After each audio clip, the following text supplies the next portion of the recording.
How do you feel about olive green? Does it look weird on you or does it complement your undertone and skin tone? Hi, I'm Abby from the best makeup school in the Philippines, Makeup Science Asia, where we make sense of aesthetics. Olive green is the most misunderstood earth tone. A lot of our students and clients think it's universal, but it's actually not. And it's even harder here in the Philippines kasi kahit saan ka tumingin, marami talagang brands na nagbebenta ng mga olive na damit, bag, sapatos, and pati mga olive-based makeup. Before we continue, we're not talking about olive skin tone, we're talking about the olive color. So, why does everybody think that olive is a safe color? Olive green sits in that earthy, muted, almost neutral zone that makes people assume it works on everyone. It's not bright, it's not bold. It feels like a non-color, if you know what I mean. Something that you can just throw on without thinking. But olive is actually one of the most specific colors you can wear. As a color, it leans more towards neutral warm, it's muted, and a little medium deep all at once. And because of those characteristics and that combination in particular, there's a specific type of person with a specific coloring and undertone that can work with the color olive. So, what is olive actually? Let me explain this from the perspective of a color analyst. In color analysis,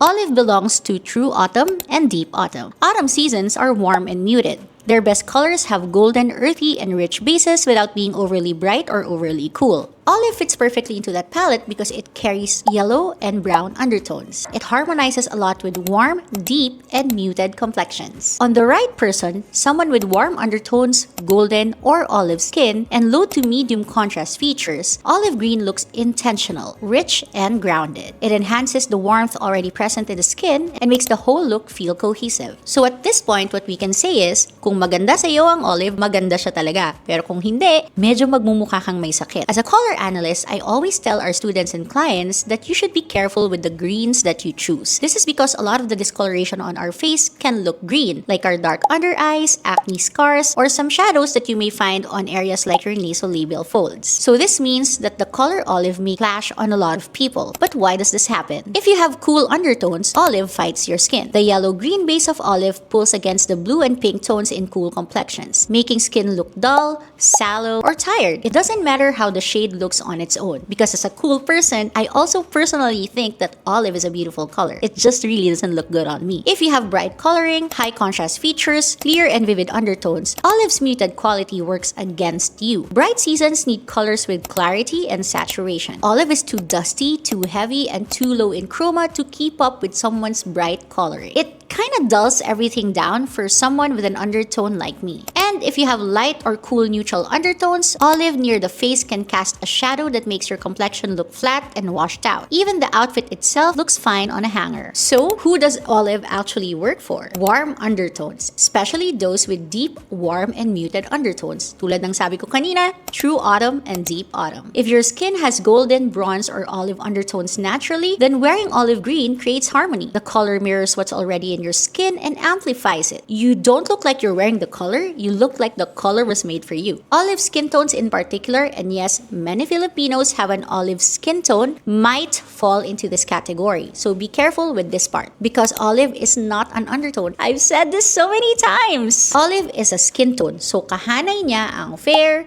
pale, tan, deep, and dark. Kasama dyan ang olive. So when you're olive in skin tone, it doesn't necessarily mean that you also have a warm undertone. In addition to this, hindi rin totoo na lahat ng morena ay olive skin tone. So it's not automatic that if you're olive or morena skin tone, bagay sa'yo ang olive. In fact, there are many olive skin tones who fall under the summer seasons, and one of their worst colors is actually olive. So, how do you know if olive is your color? You can do a simple drape test. Get an olive green piece of fabric, put it over here, in front of natural lighting or artificial lighting that looks like this in our studio. Set it up to around 4,500 to 5,000 Kelvin so that your light mimics daylight. Parang yung ilaw tuwing 10 a.m. Now just take a look at your face. Everything that's green should look brighter and should not be emphasized. The moment that your under eyes look darker or the lines on your face look darker, the hairs on your face look like texture, like in my case, meron akong bigote, ibig sabihin, hindi bagay sa inyo yung olive.